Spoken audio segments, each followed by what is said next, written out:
Hi everybody, Laura here again. Thanks so much for joining me. In this video, I want to show you how to make some cute little treat boxes using some of the new Waffle Flour products.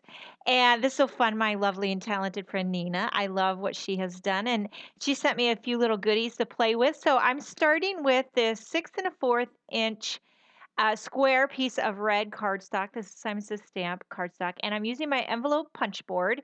And what I did was I used that box buster.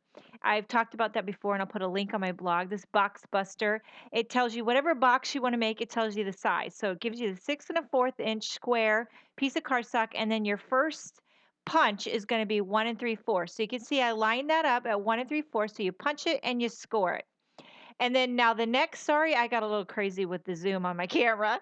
The next punch mark is 3 1/4. So you see here, you slide that to 3 1/4, you punch it, and then you zoom in too crazy, and then you zoom back out, and then you just leave the zoom out, Laura. Do not touch the zoom. So you punch and you score.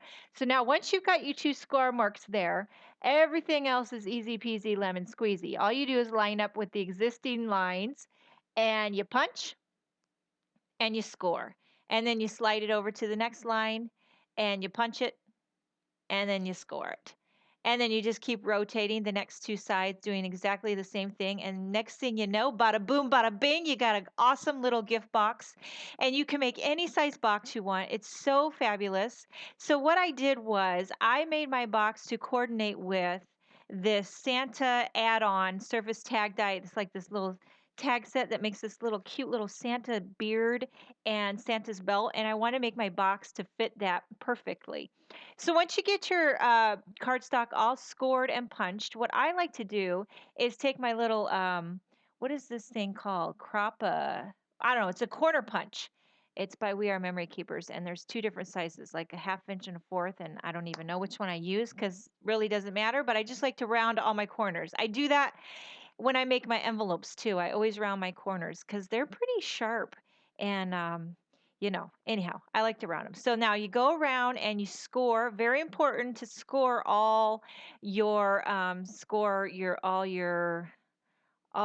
what are these called? All your score marks, all your score lines. Yeah, that's what I'm doing. And I cannot stress enough how much I love my Teflon bone folder. I couldn't live without it. Honest to gosh, I could not live without my Teflon bone folder.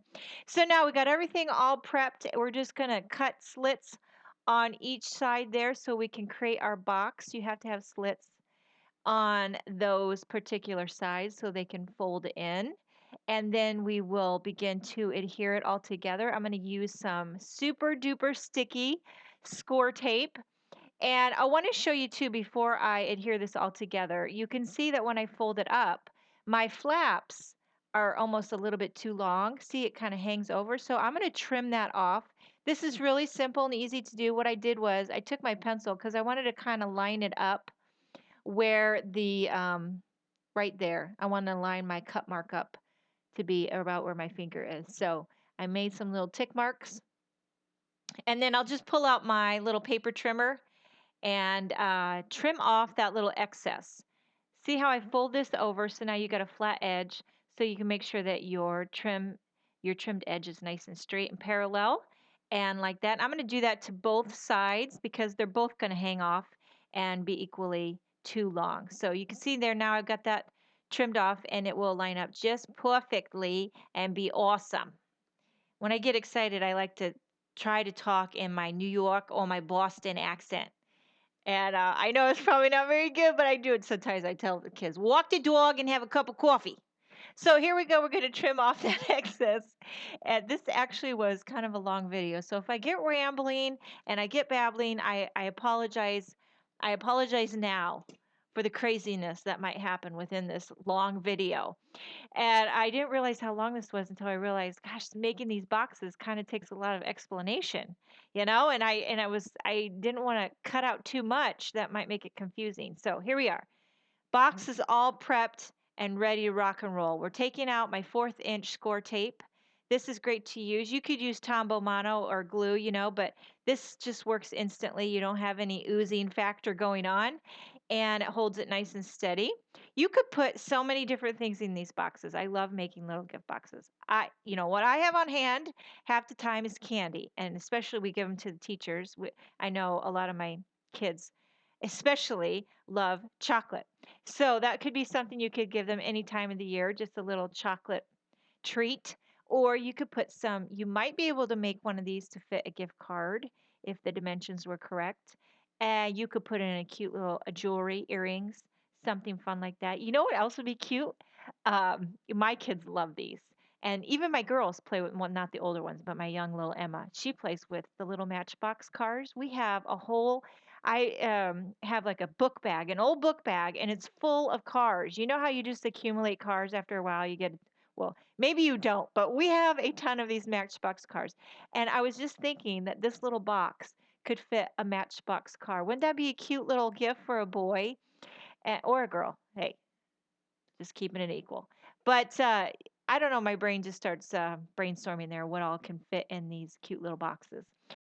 Okay, so I'm just going around all the corners, making sure it's square, making sure they run parallel, and before I securely press down that score tape, because once you press that down, honey, there is no going back with score tape. It is there and it will be secure. That you can know for sure. Okay, so look at how cute this box is. Isn't that adorable? You can put so many things in it. Now I'm going to show you a little teaser, give you a little taste, wet your whistle, what this can do, baby. Um, okay, so I had some candy on hand. Big shocker. Fits two Kit Kats like a glove. Gotta love it. Snickers, done. Boom. Probably could do some other things too, but that's just what I had on hand. So just to hold this shut for now, I'm going to use a little washi tape, some black and white polka dotted. I have no idea. I have a whole drawer of washi tape. I'm a bit of an addict.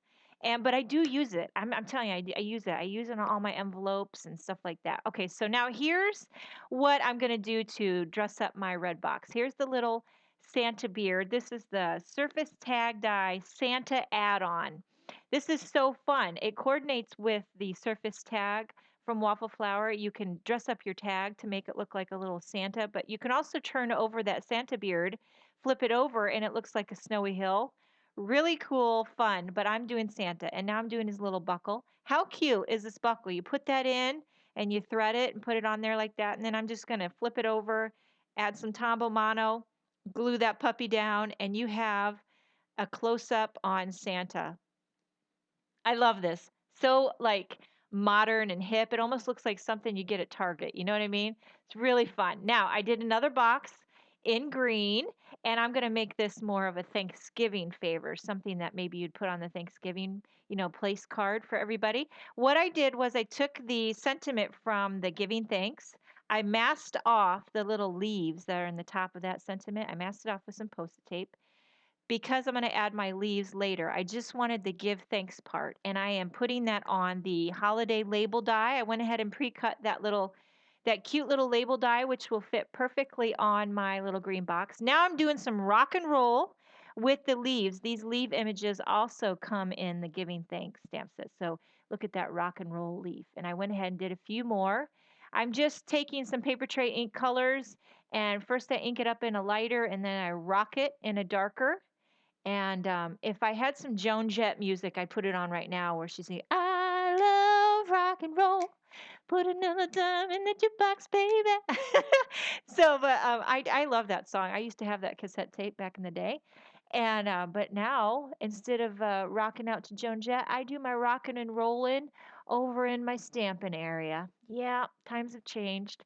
So then now I'm just fussy cutting these little rock and roll leaves out, fussy cutting them. Really simple. They're pretty simple shapes. So it didn't take very long at all. And then I'll just glue those onto that holiday label die cut, and then we'll dress up. This would be really cute. You could put some little chocolates. I've always got chocolate on mind. And you could put that on each person's plate for Thanksgiving. Wouldn't that be fun?